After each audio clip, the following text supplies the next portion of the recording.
FM 102.4 मेगाहर्ट्झवर आकाशवाणीचं हे अकोला केंद्र आहे. श्रोते हो, महिला विश्व या कार्यक्रमाचे सादरकर्ते विनोद गवळी यांच्यासह मी सुवर्णा जाधव सर्व रसिक श्रोत्यांचं या कार्यक्रमामध्ये स्वागत करते आहे. मंडळी, चूल आणि मूल या चौकटीतून बाहेर पडून आज महिला प्रत्येक क्षेत्रात अगदी उच्च पदावर आसनस्थ आहेत. त्यांचा हा संघर्ष सोपा नाही. आज ज्या पदावर त्या पोहोचलेल्या आहेत त्या प्रत्येक स्त्रीची ही कहाणी वेगळी आहे. परंतु भावनिकदृष्ट्या त्या ज्या कुटुंबाशी जुळलेल्या असतात, कुटुंब आणि त्यांची नोकरी जबाबदाऱ्या पार पाडत असताना त्यांना जी कसरत करावी लागते ती एक महिलाच समजू शकते. मंडळी, महाराष्ट्र लोकसेवा आयोगाच्या परीक्षेचा निकाल नुकताच जाहीर झालेला आहे.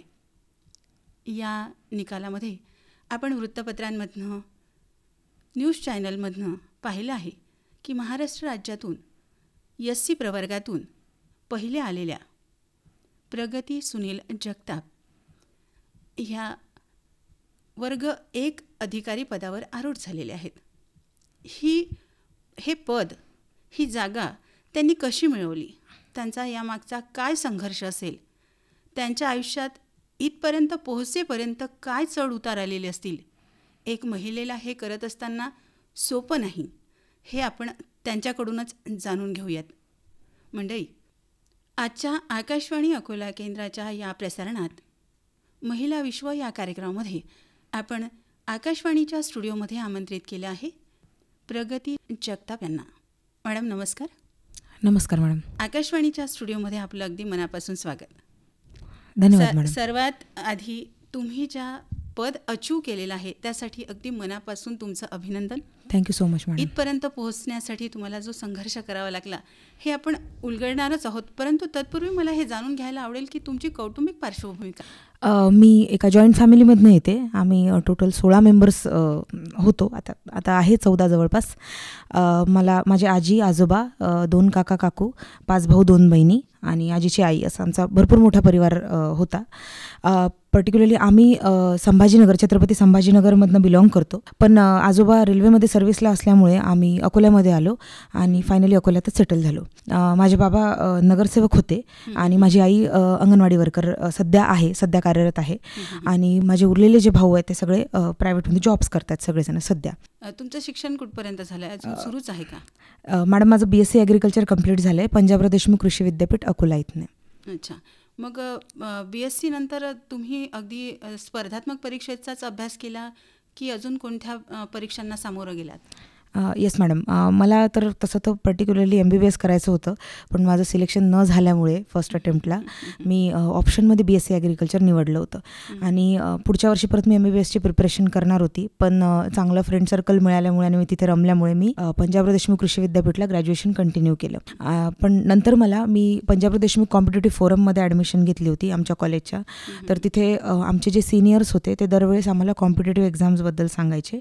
आणि माझी एक जवळची मैत्रीण जी साताऱ्याची आहे, तिने UPSCची प्रिपरेशन तिने सुरुवातीपासून केली. तिला IPS व्हायचं होतं. तर ती विश्वास नांगरे पाटील, नंतर किरण बेदी मॅडम आणि अशाच विश्वास पाटील यांचे ती भाषण ऐकायची. तर तिच्यासोबत मी पण तिच्या रूमवर असताना ते रोज ऐकायची. पण मला तेव्हा कॉम्पिटेटिव्हमध्ये बिलकुल इंटरेस्ट नव्हता. पण हळूहळू तिच्याकडनं मला माहीत झालं की आपल्याला काय अधिकार आहे आणि अधिकारी म्हणून आपण काय चांगलं पार पडू शकतो. म्हणून मग मी UPSCचा मार्ग निवडला. परंतु पूर्णतः सेल्फ स्टडी करण्याचा माझा पुढचा जो डिसिजन होता, त्याच्यामुळे मला राज्यसेवा म्हणून मी एक ऑप्शन ठेवला होता माझ्यासाठी. आणि पुढे मग मी राज्यसेवेत सिलेक्ट झाली. तर 2016ला माझं ग्रॅज्युएशन कंप्लीट झालं. 2017ला मी राज्यसेवेची मेन्स दिली आणि MPSCची मेन्स दिली. AFOचा इंटरव्ह्यूमध्ये मी होती. त्याच्यानंतर 2018ला मी कृषी सेवक म्हणून माझं सिलेक्शन झालं. टॅक्स असिस्टंटची माझी मेन्स होती. जवळपास माझ्या 5-6 मेन्स त्या वर्षी होत्या. आणि UPSCचं मला असं वाटत होतं की आपल्याकडे जर एखादी नोकरी असेल तर मग आपण पुढे आपलं UPSCचं ड्रीम कंटिन्यू करू. आणि राज्यसेवेमध्ये मी दुसऱ्या अटेम्प्टला मी मुलाखतीला होती आणि काही मार्क्समुळे माझी पोस्ट गेल्यामुळे 2018मध्ये मी परत राज्यसेवेची तयारी केली की येणाऱ्या काळामध्ये आपलं सिलेक्शन होईल. पण पण एक प्लॅन बी म्हणून मी कृषी सेवकला जॉईन केलं होतं, कृषी सेवक म्हणून नागपूर जिल्ह्याला 2018च्या शेवटी. आणि मग कृषी सेवक या पदावर कार्यरत असतानाच मी राज्यसेवेची तयारी केली आणि 2020 राज्यसेवा परीक्षेतनं माझं 2022मध्ये सहाय्यक गटविकास अधिकारी म्हणून माझी निवड झाली आणि 23 ऑगस्ट 2022ला मी सहाय्यक गटविकास अधिकारी म्हणून रुजू झाले. सध्या मी गटविकास अधिकारी पंचायत समिती कळमेश्वर येथे नागपूर जिल्ह्याला रुजू आहे. बोलता बोलता तुम्ही असं म्हटलं की माझे वडील नगरसेवक होते. कौटुंबिक राजकीय वारसा असताना सुद्धा या क्षेत्राकडे, अधिकारी वर्गाकडे वळणं किंवा स्पर्धात्मक परीक्षेकडे वळणं तुम्हाला असं का वाटलं? माझ्याकडे माझी जी पार्श्वभूमी आहे, जी फॅमिली जी माझी आहे ती पहिलेपासून सामाजिक बांधिलकी असलेली फॅमिली आहे, म्हणजे आजोबापासूनच. आणि सगळ्यांनाच फुले शाहू आंबेडकरांच्या विचारांवर चालणारे आणि आमच्या बोलण्या चालण्यामध्ये आमच्या फॅमिलीमध्ये उठता बसता भारतरत्न डॉक्टर बाबासाहेब आंबेडकर, छत्रपती शिवाजी महाराज, शाहू महाराज यांच्या विचारांनी प्रेरित झालेला माझा परिवार आहे आणि सतत आम्ही त्याच वातावरणात वाढलेलं आहे, त्यांच्याच गोष्टी करत. प्लस माझे बाबा जे होते त्यांना वाचायची आवड होती आणि त्यांचे सामाजिकदृष्ट्या त्यांचे खूप चांगले विचार होते आणि त्याच्यामुळे मला लहानपणीपासून समाजसुधारकांचे मी भरपूर पुस्तकं वाचलेले आणि पप्पांनी आणि माझी आई, माझी काकू, पूर्ण सगळेच जण माझ्या फॅमिलीमध्ये ऐतिहासिक पुस्तकं वाचण्याची त्यांना आवड असल्यामुळे मला लहानपणीपासूनच पुस्तकं वाचायची आवड आहे.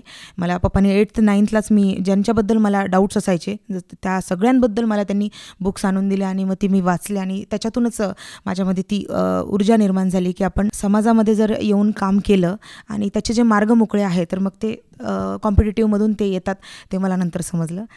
तर अशा प्रकारे माझी कृषी सहाय्यक पदावर काम करत असताना पुढे तुम्ही ज्या काही तुम्हाला अडचणी आल्या असतील तर प्रत्येक क्षेत्रामध्ये काम करताना अडचणी येतातच, परंतु आजपर्यंतचं हे असं जे क्षेत्र आहे त्याच्यामध्ये काम करताना एक अधिकारी म्हणून स्मरणातला एखादा प्रसंग असा? ओके, स्मरणातला प्रसंग मला नुकताच म्हणजे परवाचा प्रसंग, असे भरपूर प्रसंग मला आतापर्यंत आलेत, पण एकदम रिसेंट जो मला एकदम त्रासदायक वाटलेला प्रसंग असा आहे की मी सध्या जिथे रुजू आहे गटविकास अधिकारी म्हणून, माझ्याकडे ते माझ्याजवळ येऊन रडले. तो माझ्यासाठी म्हणजे आता सध्यापर्यंत मी 3 दिवसापासून त्या याच्यातून बाहेर येऊ शकत नाही आहे. तर मला वाटतं की ॲडमिनिस्ट्रेशनमध्ये आल्यावर भरपूर असे कन्स्ट्रेंट्स आहेत, पण ते हळूहळू सॉल्व्ह होतील. ते आता मी हा प्रश्न समोर मांडेल आणि तो टॅकल करण्याचा प्रयत्न करेल. अधिकारी पदावर काम करत असताना एक महिला म्हणून तुम्हाला काय जाणवतं? मी आधी महिला कर्मचारी आणि त्याच्यानंतर महिला अधिकारी या दोन्ही दृष्टिकोनातून सांगते. महिला म्हणून जसं म्हटलं जातं की तुम्हाला म्हणजे एक निगेटिव्ह फॅक्टर आहे की बाबा तुम्ही महिला आहे तर तुम्हाला चान्स मिळणार नाही, पण मला असं वाटतं तुम्ही जर अशा प्रगल्भ महिला आहे आणि तुमच्यामध्ये जर ते काम करण्याची क्षमता आहे आणि तुमच्यामध्ये ते कर्तव्य तुम्ही ते पार पाडण्याचं तुमच्यामध्ये जर ती आहे, जागृत आहे, तर तुम्हाला साईडलाईन कोणी करू शकत नाही. आणि भरपूर लोक असतील की जे महिलांना बाजूला करत असतील, पण ॲज अ महिला म्हणून मला नेहमीच प्रिफरन्स मिळालेला आहे की मी जिथे पण जायचे तिथे मुलगी म्हणून मी एकच असायची. त्याच्यामुळे माझे जे सिनियर्स ते पण मला खूप चांगले लाभलेत, कॉलेज सिनियर्स, त्याच्यानंतर ॲग्रिकल्चरचे सिनियर्स आणि आता पण माझे सगळे सिनियर्स आणि माझे ज्युनियर्स पण मला खूप चांगले लाभले. तर मला वाटतं की याला हे न बघता की बाबा महिला म्हणून काहीतरी आम्ही कमी आहे, हे न बघता महिला म्हणून आम्ही काहीतरी वैशिष्ट्यपूर्ण आणि वेगळं काम करू शकतो आणि संवेदनशील नागरिक म्हणून पुढे येऊ शकतो, महिला आणि पुरुष दोघांसाठी पण, असं याला बघावं असं मला वाटतं. आणि अजून एक प्रश्न असा मला विचारायचा वाटतो की तुम्ही बरेच दिवसाआधी कृषी सहाय्यक म्हणून या पदावर रुजू झाला होतात, पण तेव्हाही तुमच्यावर भरपूर जबाबदाऱ्या असतील आणि ह्या जबाबदाऱ्या सांभाळून आणि हा पुढचा तुमचा जो प्रवास आहे उच्च पदावर जाण्याचा, त्यासाठी अभ्यासाचं नियोजन तुम्ही कसं केलं? 2018ला नोव्हेंबर 2018ला माझी जॉईनिंग आली होती आणि त्याच्या आधी मी बार्टी UPSCच्या बॅचला होती 7-8 महिने. पण ते असं होतं की सुरुवातीचाच काळ होता, त्याच्यामुळे मला इतकं लक्षात नाही यायचं की म्हणजे मी अभ्यास करायची, पण तो ऑर्गनाइज्ड जो स्टडी असतो तो माझा तेव्हा नव्हता, माझं ॲनालिसिस तितकं स्ट्रॉंग नव्हतं. पण मी कृषी सेवक रुजू झाल्यानंतर मला माझं फील्ड व्हिजिट राहायच्या, तर मी काय करायची सकाळच्या वेळेला व्हिजिट्स करून घ्यायची आणि दुपारी 3-4च्या आधी घरी येऊन थोडा आराम करून फ्रेश होऊन नंतर मग मी अभ्यासाला बसायची. पण मी झोप घ्यायची आधी 1-1.5 तास आणि मग रात्री 1:30, 2, 3पर्यंत मला जागायची सवय आहे. मी मॉर्निंग पर्सन, म्हणजे मला ते जास्त की सकाळी 4ला उठून अभ्यास करणं. माझे आजोबा, माझे काका, माझे बाबा, मी लहानपणीपासून रात्री जागरण करून अभ्यास करायची, कारण जॉईंट फॅमिली होती तर आमचं थोडं हे होतं की बाबा इतकं आम्हाला पुरत नव्हतं आणि आम्ही एका रूममध्ये असं सेपरेट रूम मला नव्हती अभ्यास करायला आधीपासून. तर मग म्हणजे आता ते एक आयडियल म्हणून नाही, पण मला रात्री मी हॉलमध्ये एकटीच बसायची आजी आजोबांबरोबर. तर मग मला ते शांतता राहायची रात्री, घरी जास्त गोंधळ नसायचा. तर माझी सवय रात्रीची झाली. तर मी 4पर्यंत रात्री जागू शकते, पण मी सकाळी उठू नाही शकत. आता पण मी 4 माझ्यासाठी शक्यच नाही आहे उठणं. तर मी काय करायची की दिवसा मी जॉब करायची, म्हणजे जे जास्तीत जास्त फील्डचंच काम असायचं माझं. कृषी सेवक असताना मला भरपूर फील्डचं काम राहायचं. एक दिवसच सोमवारची आमची मीटिंग असायची, उरलेले दिवस फील्ड वर्क राहायचं. तर मग मी लवकर येऊन पटकन काम आटपून मग मी जवळपास मला 8 तास अभ्यास करायला मिळायचे, 8 ते 8.5 तास. तर मग तेव्हा फोन बंद करून फक्त अभ्यासच करायची. आणि मग त्याच्यानंतर मग मला एक लक्षात आलं की आपण भरपूर पुस्तकं वाचतोय, म्हणजे जे कामाचे नाही त्याही गोष्टी. म्हणजे आता इतिहासाचे मी 7-8 पुस्तकं 7-8 लेखकांचे वाचून टाकले, भूगोलचे खूप पुस्तकं वाचले, पण मी नोट्स काढत नव्हती. सुरुवातीला मला लिहायला जिवार यायचं, मी फक्त वाचायची. त्याच्यानंतर माझं प्रिव्हियस इयर क्वेश्चन ॲनालिसिस नव्हतं. त्याच्यानंतर मी क्वेश्चन पेपर रीड नाही करायची. मी मार्गदर्शन म्हणजे कोणाचं गायडन्स असं घेऊन जायचं. सुरुवातीला मला थोडेसे कटू अनुभव आले होते, त्याच्यामुळे मला वाटायचं की जर आपण घ्यायला गेलो मार्गदर्शन तर मे बी आपल्याला तसं मिळणार नाही, म्हणून मग मी थोडं मागे आली होती. तर पण नंतर मला असे माझे सहकारी मिळाले. मी नागपूरला असताना मी ज्या क्लासमध्ये होती तिथले बार्टी UPSCच्या बॅचच्या ज्या डायरेक्टर होत्या जाधव मॅडम, त्याच्यानंतर मला मराठी ग्रामर एका सरांनी शिकवलं होतं, विशाल नागपुरे. त्या लोकांनी मला असे लोक अवेलेबल करून दिले. एस्पेशली विशाल सरांनी मला ऑलरेडी सिलेक्टेड मुलं अवेलेबल करून दिले. मग मी त्यांना फोनवर कॉन्टॅक्ट करून किंवा त्यांना भेटून त्यांच्याजवळ म्हणजे त्यांनी कसा अभ्यास केला याचं फक्त मी ॲनालिसिस म्हणजे थोडंसं घ्यायची आणि मग ते आपल्याला कसं ॲप्लिकेबल होईल ते बघायचे. आणि याच्यातून मग हळूहळू एक आयडिया आली की आपण कसं करायला हवं. आणि त्याच्यानंतर मग 2021च्या दरम्यान जेव्हा मेन्स होती तेव्हा मग मी वर्धेला माझे एक फ्रेंड आहे, म्हणजे आम्ही 3-4 जणांचा ग्रुप होतो. त्यातले एक नायब तहसीलदार झालेत, एक आता सहाय्यक आयुक्त म्हणून सिलेक्ट झालेत, म्हणजे माझ्या आधीच झाले 2 वर्ष आधी. अशा मी 5-6 जणांचं मुलामुलींचा ग्रुप होता, त्यातले 3-4 लोक अधिकारी झालेत. तर तिथे एक म्हणजे आता लोक कसे घेतील मला माहिती नाही, पण तिथे एक विहार होतं, ते फ्री ऑफ कॉस्ट होतं आणि तिथे कोणी यायचं नाही. आणि त्याला बाजून लागून एक पत्राची खोली होती. तर आमचा जो ग्रुप होता 7-8 जणांचा, आम्ही तिथे बसायचो सगळेजण, कारण लायब्ररीमध्ये तर असं डिस्कशन करणं अलाउड नव्हतं. तर तो आम्हाला एक चांगला प्लॅटफॉर्म होता. तिथे गार्डन होतं, तर आम्ही भरपूर मुलं होतो, 7-8 जण. आम्ही सगळे तिथे बसायचो आणि अभ्यास करायचो. आणि ऑलमोस्ट त्यातले 90% मुलं सिलेक्ट झालेले आहेत आतापर्यंत आमच्या ग्रुपमधले. तर मला ग्रुप स्टडीचा खूप फायदा झाला. आम्ही वाटून घेतले होते टॉपिक्स की ज्याचा जो विषय चांगला आहे. समजा माझा इतिहास चांगला होता तर मी इतिहास घ्यायची, कोणाचा भूगोल चांगला आहे, कोणाचं मॅथ्स रिझनिंग चांगलं आहे. तर आम्ही टाईम वाटून घेतला होता. संध्याकाळचा इंग्लिशचा टायमिंग आमचा 5 ते 7 होता. ज्याचा इंग्लिश ग्रामर चांगला आहे तो पूर्ण 8च्या आमच्या ग्रुपला इंग्लिश ग्रामर शिकवायचा. सकाळचा आमचा जो टायमिंग होता तो इतिहासाचा होता. तर सकाळी 6 पासून तर दुपारी म्हणजे 10 वाजेपर्यंत 10-10:30 पर्यंत आम्ही लोक इतिहास वाचायचो. मग जेवणाचा ब्रेक घेऊन मग त्याच्यानंतर आम्ही दुसरा एक सब्जेक्ट घ्यायचो. पण आम्ही बघितलं होतं की आपल्यामध्ये कोणाला कुठलं चांगलं येतं आणि मग त्याला आम्ही नोट्स काढायला दिल्या. मग अशा प्रकारे आम्ही एक नोट्सचं कंपायलेशन केलं 2020च्या ॲडला. आणि मग आम्ही म्हणजे आमचे ऑलमोस्ट सगळेच जण सिलेक्ट झालेत त्याच्यानंतर त्याच्या 3-4 वर्षामध्ये. हे सगळं करत असताना वर्ग 1 अधिकारी पदापर्यंत पोहोचताना किती अडथळ्यांच्या शर्यती येतात? या पदापर्यंत जायपर्यंत तुम्हाला कोणकोणत्या परीक्षातनं जा? पहिलं तर हे आहे की पहिले स्वतःशीच लढाई आहे की मी कुठनं येते किंवा मी काय करते. म्हणजे एक साधा एक हे आहे की मी ॲग्रिकॉस आहे आणि माझी जी UPSCची बॅच होती तो एक खूपच मायनर पॉईंट आहे, पण तो मला जो त्रास नाही पण तो वाटला आहे थोडासा, की ऑलमोस्ट आमच्या बॅचमध्ये जे होते ते सगळे डॉक्टर्स होते, MBBS MD झालेले होते आणि मी ॲग्रिकॉस होती. तर तो एक जो आणि त्यातल्या त्यात अकोलासारखं जे ठिकाण आहे ते नागपूर किंवा पुण्यावाल्यांना थोडंसं मागासच आहे ते. तर मग म्हणजे आता नाही आहे पण त्या काळात 2018-17 थोडं होतंच. तर त्यांना एक होतं की ॲग्रिकॉस आहे तर मग हिला म्हणजे हिला इंग्लिशच येणार नाही, इथूनच सुरुवात होती. माझा इंग्लिशचा सिलेबस होता ही वेगळी गोष्ट आहे, पण तो एक मला फेस करावा लागला की कारण ग्रॅज्युएशन कसं झालं किंवा ग्रॅज्युएशन आपण का निवडलं हे आपल्याला कोणी विचारणार नाही. ग्रॅज्युएशन झाल्यावर लोक विचारतील किंवा लोक हे बघतील की माझा हाच का सिलेबस आहे, मी इथे कशी आली या असं बघतील. तर तो पहिला पॉईंट तर मला हाच फेस करायचा होता की मी ॲग्रिकॉस आहे, तर मला तिथे सस्टेन करायचं आहे ते पण अशा मुलांमध्ये. त्याच्यानंतर प्रिलिम्स क्लिअर करताना एक वेगळा हे असतो की प्रिलिम्ससाठी वेगळा अभ्यास आहे, मेन्सचा ॲनालिसिस पूर्णतः वेगळा आहे. म्हणजे मेन्सला काहीतरी वेगळंच वाचायचं आहे, जे थोडं कमी सिलेबस आहे पण खूपच चांगला वाचायचा आहे, खूप चांगला अभ्यास, खूप चांगला ॲनालिसिस. प्रिलिम्सला खूप वास्ट वाचायचं आहे पण स्वतःला प्रगल्भता स्वतःमध्ये आणायची आहे. आणि इंटरव्ह्यूला मुलाखतीला जाताना स्वतःचं व्यक्तिमत्व डेव्हलप करायचं आहे. म्हणजे मी तुम्हाला सांगते की मी 2018 जेव्हा इंटरव्ह्यूला होती तेव्हा नागपूरला इंटरव्ह्यू झाला होता. मला पॅनलला जे दयानंद मेश्राम सर होते, मला 56 मार्क्स दिले होते. तो माझा फर्स्ट इंटरव्ह्यू. आणि त्याच्यानंतर ॲग्री MPCचा झाला तेव्हा पण मला चांगला स्कोर होता. पण नंतर माझा स्कोर घसरला. मी 46, जेव्हा माझं 2021ला माझी जेव्हा क्लास 1 गेली होती तेव्हा मला 46 मार्क्स होते इंटरव्ह्यूमध्ये. तर मिनिमम जर 55 जरी असते तरी मला मिळाली असती. पण ते असं आहे की मला ती जी एज आहे ती स्वतःची क्रॉस करायची होती की मी 46वरून मला 65वर जायचं होतं, पण मी 69वर गेले आणि यावेळेस मला 64 आले. पण मी 2 वर्ष तो माझ्यासाठी स्वतःमध्येच एक म्हणजे आनंद होता की मी 50च्या रेंजमधनं 70च्या रेंजपर्यंत पोहोचते आहे.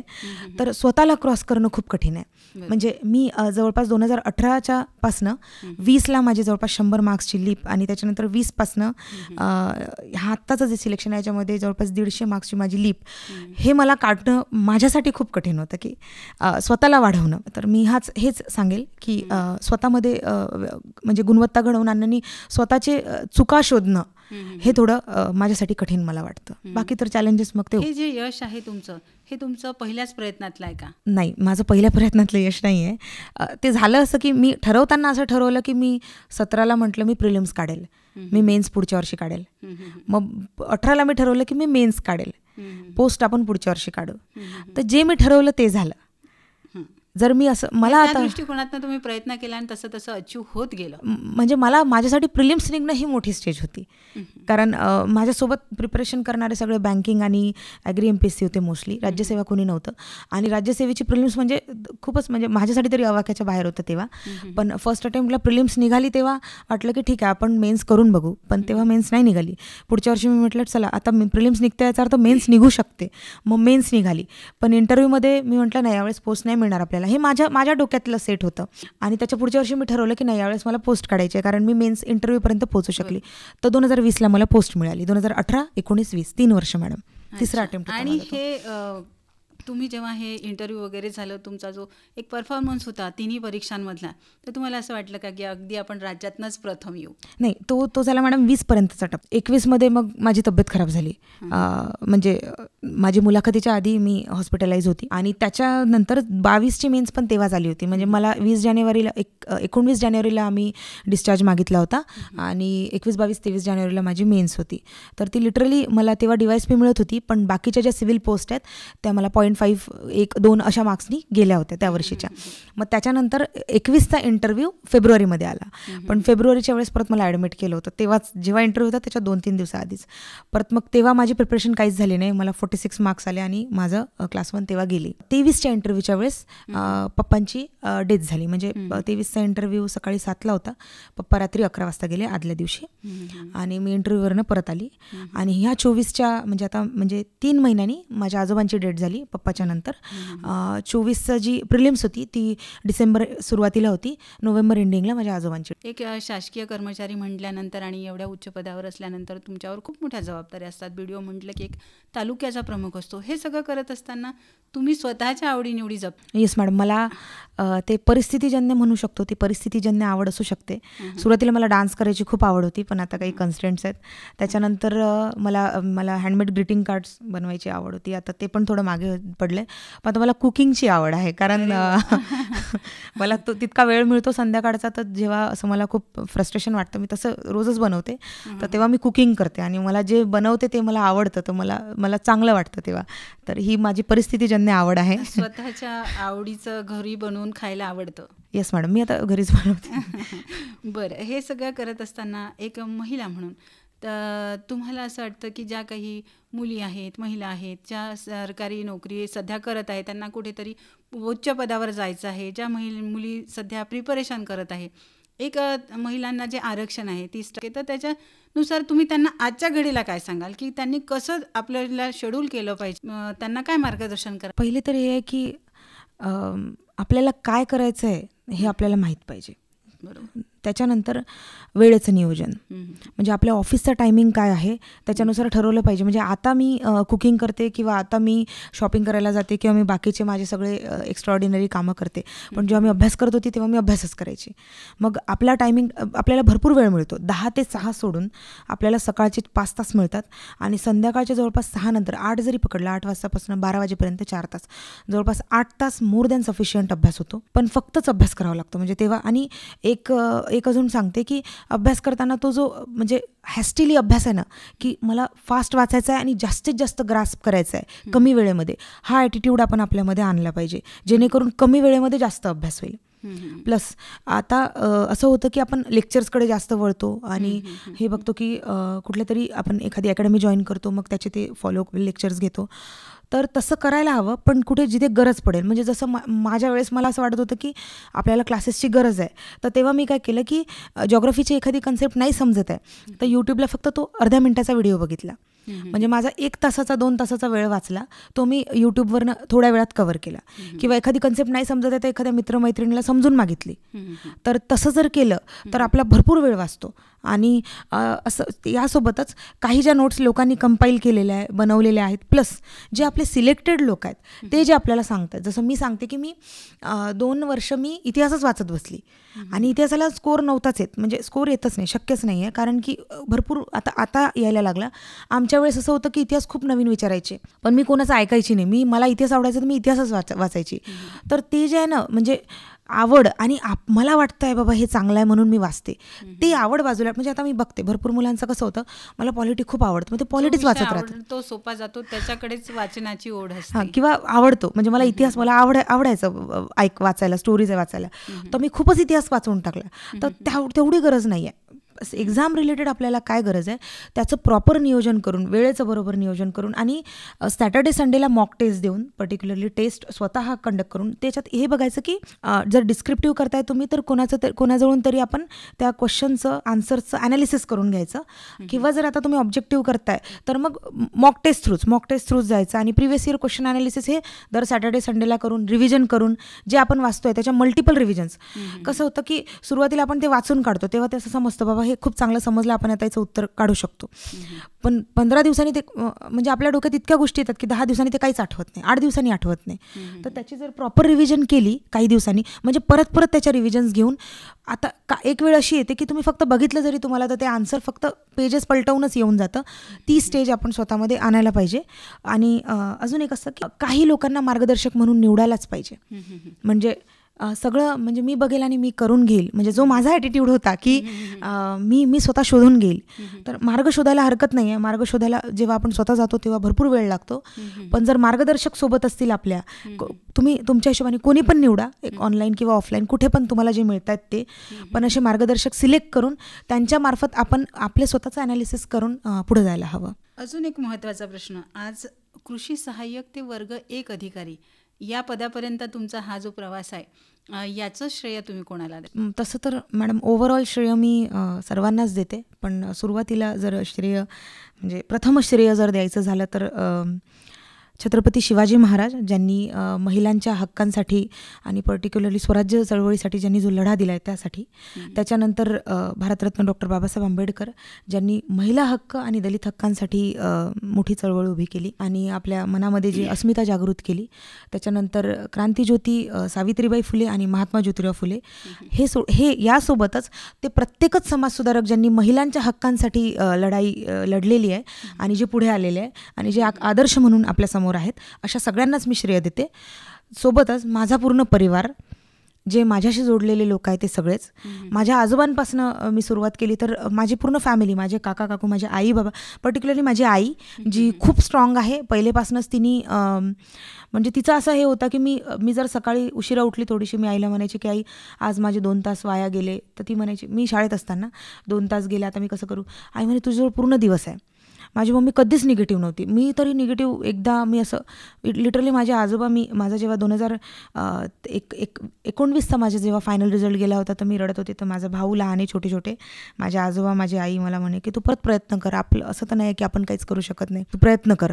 तर हे जे माझ्या फॅमिलीमधून आलेलं आहे की पॉझिटिव्हिटी, आणि त्यांनी मी जेव्हा एकदम डाऊन स्टेजमध्ये असताना त्यांनी माझ्यासाठी ते खंबीरपणे उभे राहिले. आणि माझा जो भाऊ आहे तो त्याचं काम सोडून परत घरी आला दिल्लीवरनं, आणि मला व्हीलचेअरवर त्यांनी 3 दिवस एक्झाम द्यायला लावली मेन्स माझी. ती जी आहे की तो जो फायटिंगचा स्पिरिट आहे तो माझ्या फॅमिलीने माझ्यासोबत मेंटेन केला आहे.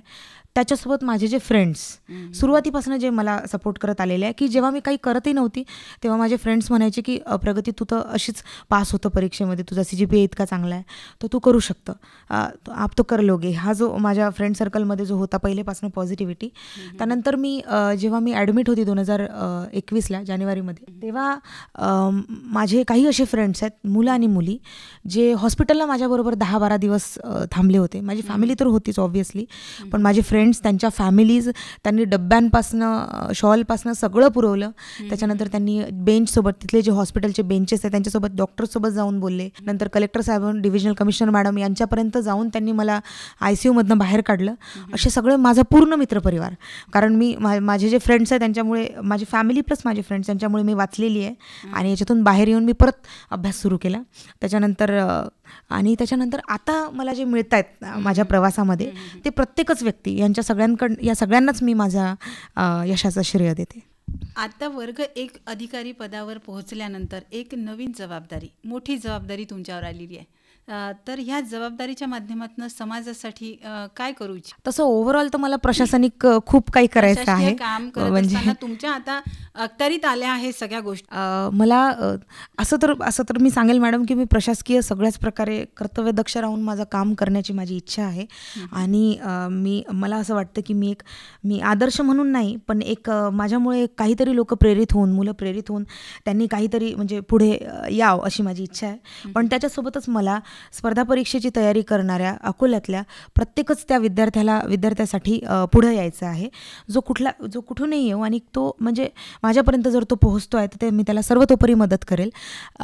फायनान्शियली नाही करू शकली तर मी त्याला बुक्सची मदत करेल, त्याला मी वातावरण अवेलेबल करून देईल, हे मला वाटतं. मी जिथे राहील तिथे, पण मला अकोल्याचं यासाठी वाटतं कारण की माझं जन्मभूमी हे आहे आणि जर माझी कर्मभूमी ठरली पुढं येणाऱ्या काळामध्ये तर मी ज्या वातावरणात नाही येते, जसं म्हटलं जातं की म्हणजे आता मी बिसाईड बोलेल की असं म्हटलं जातं की चिखलपुऱ्यामधनं निघणं थोडंसं कठीण आहे म्हणजे त्या एरियात. तर मला वाटतं मी ज्या एरियातनं निघतं तिथनं मला अधिकारी होताना मुलांना बघायचं आहे. एकच मी असं की एक झाली म्हणून असं नाही. आणि अशा सगळ्याच एरियांमधनं आणि अशा सगळ्याच म्हणजे जे मुली आहेत जे नाही करू शकत आहे, जे कोणी पण माझ्याकडे आले तर मी त्या सगळ्यांसाठीच प्रयत्न करेन. तुमची जन्मभूमी ही तुमची कर्मभूमी व्हावी यासाठी आमच्या आकाशवाणी परिवारातर्फे अगदी तुम्हाला खूप खूप शुभेच्छा. तुमचे जे काही मानस आहेत भविष्यातले ते पूर्ण होत हीच आमच्याकडनं तुम्हाला शुभेच्छा. फक्त आता आकाशवाणी म्हटलं की त्याचा संगीताशी खूप जवळचा संबंध आहे. तर तुम्हाला संगीताविषयी आवड आहे, संगीतातलं तुम्हाला काय आवडतं? आणि शेवटचा प्रश्न माझा असा राहील की बा तुमच्या आवडीचं गाणं. मला गझल ऐकायला आवडतात. मी दरवर्षी इंटरव्ह्यूमध्ये तेच सांगते. मला जगजीत सिंग यांची प्रेमगीतमधली जी होठो से छू लो तुम जी गझल आहे ती माझी सगळ्यात आवडीची गझल आहे आणि अशा भरपूर गझल मला आवडतात. होठो से छू लो तुम मेरा गीत अमर कर दो, होठों से छू लो तुम मेरा गीत अमर कर दो, बन जाओ मीत मेरी प्रीत अमर कर दो, होठों से छू लो तुम मेरा गीत अमर कर दो.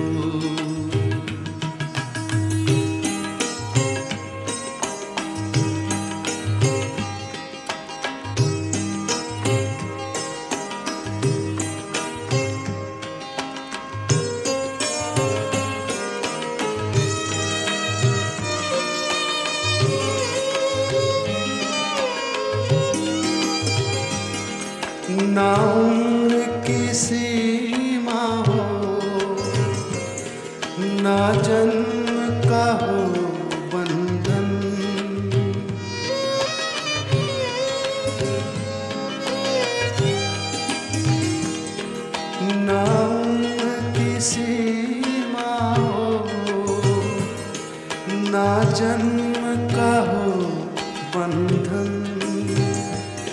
जब प्यार करे कोई तो देखे केवल मन। नई रीत चला कर तुम ये रीत अमर कर दो। नई रीत चला कर तुम ये रीत अमर कर दो।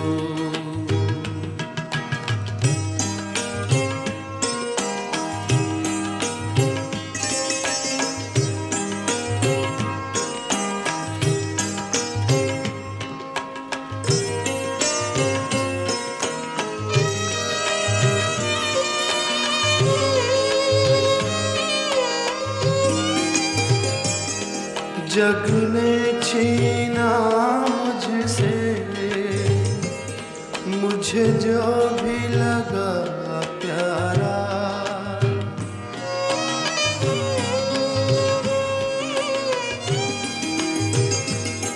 जग ने छीना मुझसे मुझे जो भी लगा प्यारा। सब जीता किए मुझसे मैं हरदम ही हारा। तुम हार के दिल अपना